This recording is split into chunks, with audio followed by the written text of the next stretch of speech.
Good sleep, اچھی نیند، بغیر نیند توڑے 10 بجے سے 4-5 بجے تک کنٹینیوسلی اٹھے نا، اچھی پرسکون نیند، وہ بہت ضروری ہے۔ تو اس میں اس نیند کو ڈسٹرب کرنے کے لیے ہمارے یہاں صرف لائف سٹائل سے رات بار بار اٹھتے ہیں پیشاب کرنے، وہ بیماری نہیں ہے، صرف لائف سٹائل، وہ میں آج بتاؤں گا، وہ 100% کیور ہو سکتا ہے۔ اور کیونکہ سلیپ پہ میں بار بار زور دے رہا ہوں کہ آپ کی مفت میں ساری ریپیئر، سارے دن میں جو ڈیمیج ہے وہ برین میں گروتھ ہارمون آ کے ساری ریپیئر کر دیتا ہے، لیور میں بھی، معدے میں بھی۔ تو اس لیے وہ نیند 7 گھنٹے سے 9 گھنٹے بہت امپارٹنٹ ہے، چوتھی چیز ہے میرے لائف سٹائل میں۔ تو اس لیے یہ صرف آسان سا صرف لائف سٹائل نسخہ ہے۔ تو آئیں تھوڑا اس کے بارے میں بتاتے ہیں۔ کافی سٹڈیز ہیں، یہ ہر بندہ کوئی 6 گھنٹے بعد پیشاب کرنے جاتا ہے، کوئی 5 گھنٹے بعد جاتا ہے، تو سب سے زیادہ جو 51% لوگ ہیں وہ 3 سے 4 گھنٹے بعد کرتے ہیں، اور اسی کو ہمارے یورالوجی میں سب سے بیسٹ ٹائم سمجھا جاتا ہے۔ کئی لوگ ہر 3 گھنٹے بعد بھی جاتے ہیں، 2 گھنٹے، لیکن سب سے آئیڈیل ہے 3 سے 4 گھنٹے بعد۔ اچھا، تھوڑا سا میں بتا دوں کہ یہ 2 گردے ہیں، گردوں سے 2 نالیاں ہیں، یہ تقریباً 1 فٹ لمبی ہوتی ہیں، یہ نیچے مثانہ ہے، مثانے میں پیشاب لے کے آتی ہیں۔ تو دونوں گردوں سے 1 سے 2 ml پیشاب 1 منٹ میں بنتا ہے، اس کا مطلب ہے کہ 60 سے 100 ml 1 گھنٹے میں بنتا ہے۔ تو یہ دیکھیں، آپ اگر ایک گردہ نکال بھی دیں، آپ ختم بھی ہو جائے، دوسرے گردے کا پیشاب آتا رہے گا، ظاہر ہے کم ہو جائے گا۔ تو یہ بیسک ہے، یہ سمجھ لینا آپ نے۔ تو نارملی آپ کو 3-4 گھنٹے بعد پیشاب کرنا چاہیے، اور آتا بھی ہے، پریشر بھی پڑتا ہے۔ ہمارے جو مثانہ ہے اس کی کیپسٹی 400 سے 500 ml ہے، یہ تقریباً 1.5 سے 2 گلاس بنتی ہے۔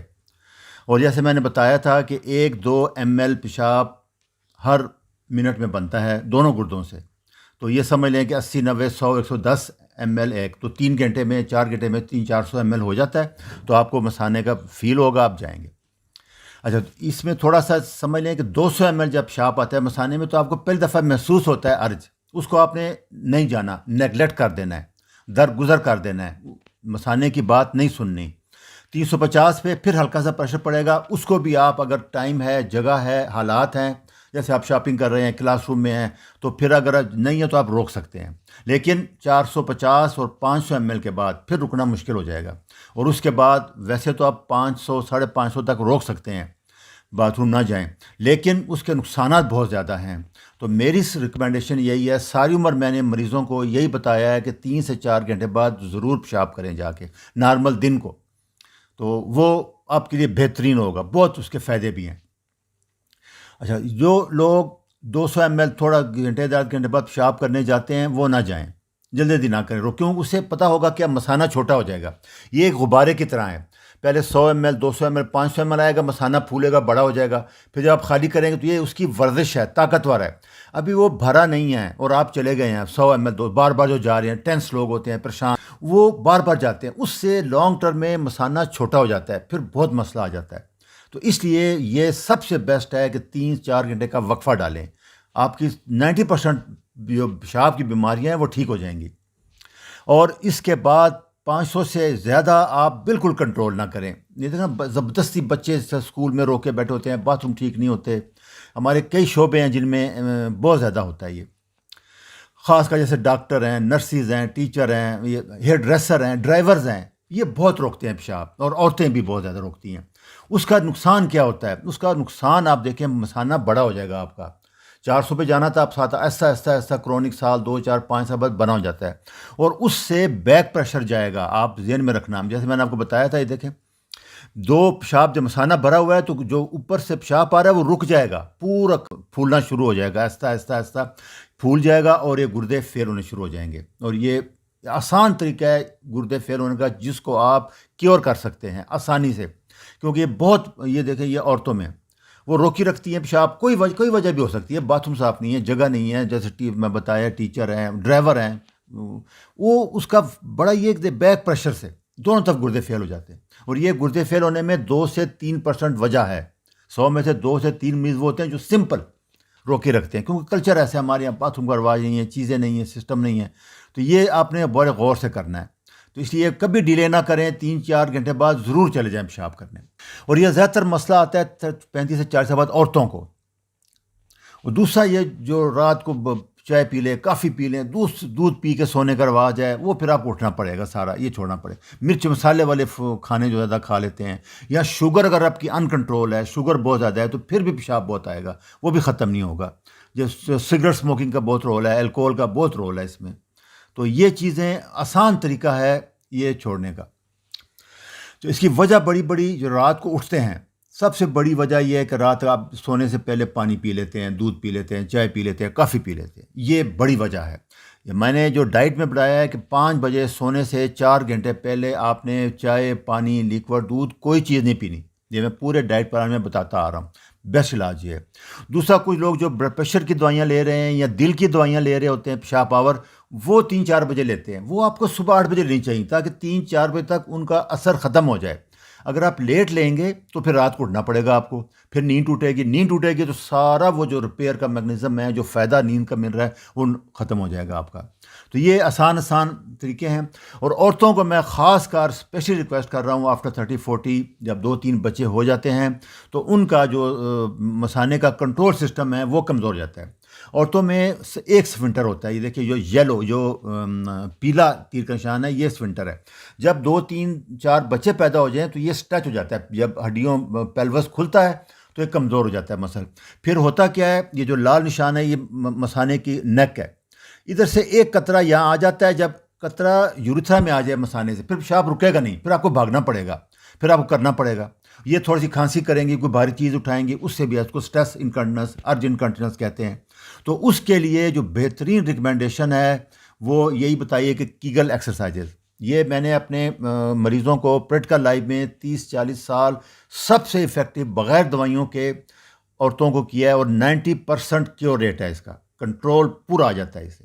یہ 3-4 منٹ دن میں کرنا ہے. اس کی ویڈیو بھی ہے، لنک میں نیچے دے دوں گا. یہ 4-5 ایکسرسائزیں ہیں، 5 منٹ 4 منٹ کرنی ہیں آپ نے دن میں سارے. تو یہ ان کا بیسٹ علاج ہے. نہیں تو بعد میں اگر یہ زیادہ ہو جائے پھر لمبے چوڑے آپریشن ہیں، اٹفس سفنٹر آ گئے ہیں، بہت مہنگا ہے، وہ ٹھیک ہوتا نہیں ہے. تو آسان ترین طریقے تک پہلے جایا کریں. میری ہمیشہ کوشش یہ ہوتی ہے کہ آسان سے مشکل کی طرف جائیں. یہ آسان چیزیں ہیں جو آپ 100% کیور کر سکتے ہیں، اس لیے میں آپ کو بتا رہا ہوں. دوسرا، میں نے جیسے کہا تھا کہ پیشاب پوسٹ فون کبھی نہیں کرنا، آپ نے روکنا نہیں ہے، لمکانا نہیں ہے اس کو. اس کا وہی فائدہ ہوگا کہ مثانہ بڑا ہو جائے گا، بیک پریشر سے گردے سے پیشاب آنا رک جائے گا. یہ ایک کنٹینیوس سسٹم ہے. جیسے گٹر سسٹم دیکھا ہے آپ نے، جب گٹر بند ہوتا ہے پیچھے پایا پیچھے تک ہو جاتا ہے. اسی طرح جب مثانے میں رکاوٹ آئے گی تو پیچھے گردے تک پریشر جاتا ہے، اور یہ بالکل کامن ہے.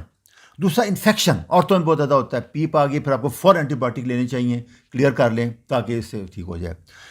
اور دوسرا، جب نئی پریگننسی ہوتی ہے، پہلے 3-4 مہینے بچہ دانی مثانے کے اوپر پریشر ڈالتی ہے، بار بار آتا ہے، یہ بھی نارمل ہے، یہ بھی گھبرانے. جب 5واں 4تھا مہینہ آئے گا پھر کم ہو جاتا ہے، پھر اوپر لیور تک پریشر آ جائے گا، میدے کی طرف آ جائے گا. تو یہ نارمل چیزیں ہیں جن میں پریشان ہونے کی ضرورت نہیں ہے، بالکل ہے. اس کے لیے جو میں ریکمینڈ کر رہا ہوں، بیسٹ یہ ہے کہ رات 5-6 بجے کھانے کے بعد سونے سے 3-4 گھنٹے پہلے پانی نہ پئیں، لیکوڈ نہ پئیں، چائے نہ پئیں، کوئی چیز نہ پئیں. اس کو عادت بنا لیں. سونے سے پہلے پیشاب کر کے مثانہ خالی کر کے سوئیں ہر حال میں. شوگر کو کنٹرول رکھیں، کیٹو کریں، فاسٹنگ کریں، ایکسرسائز کریں. شوگر آپ کی فاسٹنگ 100-110 پہ ہوگی، کبھی نہیں اٹھیں گے پیشاب کرنے. جو لوگ بلڈ پریشر کے لیے پیشاب آور دوائیاں لے رہے ہیں، دل کے مریض، وہ دوائی صبح 9-10 بجے لے لیا کریں تاکہ وہ 3-4 بجے تک اثر ختم ہو جائے اس کا. اور جیسے کچھ لوگ میں نے بتایا تھا سارے دن کھڑے رہتے ہیں، ان کے پاؤں میں سوج پڑ جاتی ہے، رات کو جب وہ لیٹتے ہیں تو سارا پانی دوبارہ بلڈ میں آتا ہے. جب بلڈ میں آتا ہے تو وہ زیادہ ہوتا ہے، پھر اس کو پیشاب کے صورت میں گردہ نکال دیتا ہے. تو اس کے لیے یہ بھی ہے کہ آپ اسٹاکنگ آ گئی ہیں، یا رات کو سونے سے پہلے آپ لاتے ہیں اوپر کر کے بیٹھیں، یا کبھی دن میں بیٹھیں تو اسٹول پہ یا پاؤں اس پہ پاؤں رکھ لیں، نیچے لمکائیں نہ زیادہ. تھوڑی سوچ پڑ جاتی ہے 30-40 سال کے بعد. تو وہ جب لیٹتے ہیں رات کو تو وہ پانی دوبارہ آتا ہے، پھر وہ پیشاب سے میں نکلتا ہے، پھر بھی آپ کو اٹھنا پڑتا ہے پیشاب کرنے. مرد 50 سال کے بعد ان کو پراسٹیٹ ہو جاتا ہے، اس کا یہ بڑا مسئلہ آ جاتا ہے. سب سے زیادہ اس کے لیے یہی ہوتا ہے کہ یہ پراسٹیٹ ہے. یہ دیکھیں، مرد میں 2 سفنٹر ہیں، ایک بلیڈر نیک ہے لال تیر والا، اور ایک یہ پیلا تیر ہے، یہ نیچے ہے. اس لیے مرد میں کنٹرول کا سسٹم بہت سٹرانگ ہے. عورتوں میں دیکھا آپ نے نہیں تھا، ایک ہی سفنٹر تھا. وہ جب بچے پیدا ہو جائیں کمزور ہو جاتا ہے، اس لیے زیادہ ان کا پیشاب نکل بھی جاتا ہے، کنٹرول بھی نہیں ہوتا. اور 2-3 بچے 40-50 کے بعد تو کنٹرول ختم ہونا شروع ہو جاتا ہے. اس کے لیے وہ ایکسرسائزز ہیں. میل کو یہ مسئلہ نہیں ہوتا، میل کو مسئلہ ہوتا ہے پراسٹیٹ کا. اس پہ میں علیحدہ لیکچر بنا دوں گا. اس کی وجہ سے دیکھیں مثانہ پورا خالی نہیں ہوتا، تو بار بار اٹھنا پڑتا ہے، پیچھے پیشاب رہ جاتا ہے، اس لیے یہ بار بار اٹھتے ہیں. یہ یہ پراسٹیٹ کا ہے. دوسرا سب سے بہتر اینڈ پہ یہی چیز ہے کہ پرسکون نیند رات 10 بجے سے صبح 5 بجے تک آپ کی 80-90% برین ڈیمیج لیور سب ریپیئر کر دیتی ہے. اللہ تعالیٰ نے ہر سسٹم کے اندر آٹومیٹک ریپیئر سسٹم رکھا ہوا ہے. اس کو بار بار سمجھ لیں. وہ فاسٹنگ سے معدہ جگر وہ ریپیئر ہوگا, نیند سے برین کا جو ہے وہ ریپیئر ہوگا ساری, اور اس سے بہت فائدہ ہوتا ہے. دوسرا سٹریس ہے. کچھ لوگوں کو دن میں بار بار پیشاب آتا ہے, لیکن رات کو ان سے جب پوچھتے تھے ہم لوگ تو وہ اٹھتے نہیں ہیں نیند پیشاب کرنے. اس کا مطلب سٹریس ہے. نیند میں سٹریس ختم ہو جاتا ہے, سٹریس کم ہو جاتا ہے. اس کا بڑا فائدہ نیند کا یہ بھی بہت زیادہ ہے. اسی کچھ لوگ جو ان کو بار بار دن میں پیشاب آتا ہے کہ وہ سٹریس ہوتے ہیں, ٹینشن ہوتے ہیں, ان کو پھنس گیا, قطرہ آ رہا ہے. خاص کر ہمارے جو نماز پڑھنے والے ہوتے ہیں مدرسے طالب علم, وہ ان کے ذہن میں ڈالا ہوتا ہے قطرہ. وہ قطرہ آخری جیسے میں نے آپ کو بتایا تھا ختم ہوگا نہیں کبھی بھی. گردے کنٹینیوس پیشاب بنا رہے ہیں, ہر منٹ بعد قطرے آ رہے ہیں. تو اس کو طریقہ یہی ہوتا ہے کہ آپ سفنکٹر بند کر کے اٹھ جائیں اور ذہن کو وہاں سے ہٹا لیں. اس کا سارا کنٹرول ذہن کے ساتھ ہے. یہ تھوڑا سی پریکٹس کرنی پڑے گی. آپ ایک دفعہ اٹھ جائیں, 2-4 دن ہفتہ انڈر ویئر پہن کے بیٹھ جائیں, قطرے نکلیں گے, ٹھیک ہو جائے گا. یہ بہت کم, میرے 30% مریض یہی آتے تھے ہمارے پاس کلینک میں, اور زیادہ تر یہ مذہبی لوگ ہوتے تھے. تو اس کا طریقہ یہ ہے کہ ذہن کو وہاں سے ہٹا لیں. جب تک مثانے کا منہ کھلا رہے گا قطرہ آتا رہے گا, وہ بند نہیں ہوگا کبھی بھی. تو اس کا یہ فائدہ بھی ہے نیند کا کہ سٹریس بھی کم ہو جائے گا آپ کا, اور سفنکٹر بھی مضبوط ہو جائے گا. دوسرا, کچھ بیماریاں ایسی ہیں جن کے لیے آپریشن علاج ضروری ہے, ان کا میں نے ذکر نہیں کیا, وہ علیحدہ علیحدہ ہیں. یہ پتھریاں, گردے میں پتھری ہے, مثانے میں پتھری ہے, مثانے کی نالی میں پتھری ہے, اس سے بھی بار بار پیشاب آتا ہے. یہ مثانہ بھرا ہوا ہے پتھریوں سے, یہ اس طرح اس کے لیے بھی مجبوری ہے. دوسرا نیوروجینک بلیڈر ہے, جیسے فالج ہو جاتا ہے, اس میں پرابلم رہتا ہے. سٹریس پیشنٹ لوگ جو ٹینشن ہوتے ہیں تھوڑی سے, وہ ڈرگ لے رہے ہوتے ہیں, ان کا مسئلہ رہے گا. بلیڈر کینسر ہے, گردے فیل ہوتے ہیں, ان میں زیادہ پیشاب آتا ہے, وہ بھی ہیں, وہ آپ سے تعلق نہیں. یہ جو میں نے بتائی ہیں اس کو سن لیں, بار بار کوئی کوشچن ہوا تو آپ بتا دینا. یہ 100% کیوریبل ہے.